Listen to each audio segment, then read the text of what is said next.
कबीर मत के अनुसार त्रेता युग में जब रावण ने सीता जी का हरण कर लिया तो उनकी खोज शुरू हुई। हनुमान जी ने सीता जी का पता लगाया कि वह रावण की कैद में है। सीता जी ने हनुमान को एक कंगन दिया था कि यह श्री राम को दिखा देना।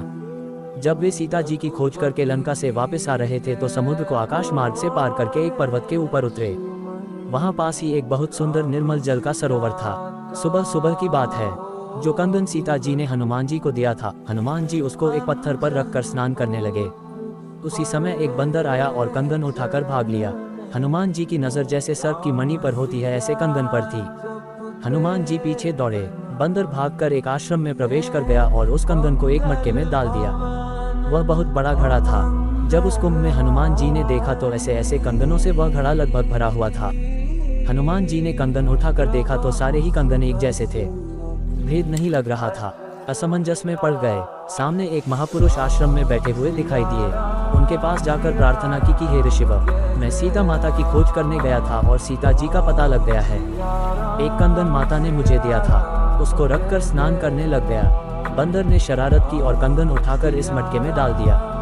वह ऋषि उस समय मुनिंद्र नाम से आए कबीर साहिब थे। मुनिंद्र साहिब ने कहा कि आओ भक्त जी, दूध पियो, बैठो विश्राम करो। हनुमान जी बोले कि काहे का दूध, मेरी तो सारी मेहनत विफल हो गई। इस कुंभ के अंदर एक ही जैसे सभी कंगन नजर आ रहे हैं। मुझे पहचान नहीं हो रही, वह कंगन कौन सा है। मुनिंद्र जी बोले कि आपको हो भी नहीं सकती। यदि पहचान हो जाए तो आप इस काल के लोक में दुखी नहीं होते, ये कठिनाइयां नहीं आती। मुनिंद्र जी बोले कि हनुमान जी आप कौन से राम की बात कर रहे हो, कौन सीता, मुझे ये तो बता। हनुमान जी बोले कि आप अजीब बात कर रहे हो। सारे के सारे वन तथा संसार में एक चर्चा हो रही है, आपको मालूम ही नहीं। भगवान रामचंद्र जी ने राजा दशरथ के घर पर जन्म लिया है। उनकी पत्नी का रावण ने अपहरण कर रखा है, आपको नहीं मालूम। मुनिंद्र जी कहते हैं कि कौन कौन से नंबर के राम की मालूम करूं। हनुमान जी कहते हैं कि राम का भी कोई नंबर होता है। मुनिंद्र साहिब ने कहा कि ऐसे ऐसे ये दशरथ के पुत्र रामचंद्र 30 करोड़ हो चुके हैं और यह सभी जन्म और मृत्यु के अंदर हैं। ये पूर्ण परमेश्वर नहीं है, ये केवल 3 लोक के प्रभु हैं। इनके उपासक भी मुक्त नहीं हैं।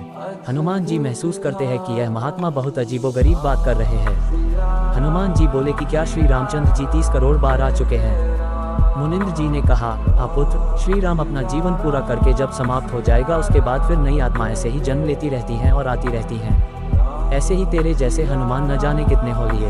ये तो इस ब्राह्मण ने एक फिल्म बना रखी है, उसमें पात्र आते रहते हैं और इसी का प्रमाण ये कुंभ दे रहा है। इसमें जितने भी कंगन हैं यह आप ही जैसे हनुमान आते हैं और वह बंदर इसमें कंगन डालता है। इस कुंभ के अंदर मेरी कृपा से एक शक्ति है कि जो भी वस्तु इसमें डाली जाती है ये वैसी ही एक और बना देता है। ऐसे ही इस रूप का दूसरा कंगन तैयार कर देता है। आप इसमें से कंगन ले जाए और दिखाइए अपने राम जी को, ज्यों का त्यों मिलेगा। फिर कहा कि हनुमान जी सद्भक्ति करो, ये भक्ति तुम्हारी परिपूर्ण नहीं है, ये काल जाल से आपको मुक्त नहीं होने देगी।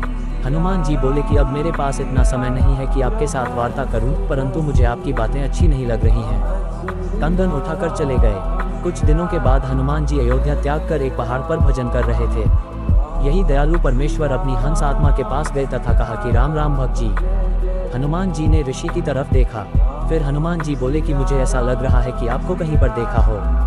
तब मुनिंद्र साहिब बोले कि हाँ हनुमान, पहली बार तो तूने मुझे वहां पर देखा जब आप सीता की खोज करके वापस आ रहे थे और कंगन को किसी बंदर ने मटके में डाल दिया था। दूसरी बार वहां पर देखा था जब श्री रामचंद्र जी का समुद्र पर पुल नहीं बन रहा था। उस समय मैंने अपनी कृपा से पुल बनवाया था।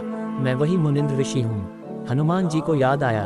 कहा कि आओ ऋषि जी बैठो, क्योंकि हनुमान जी बहुत प्रभु प्रेमी और अतिथि सत्कार करने वाले महापुरुष थे। कहा कि अब पहचान लिया।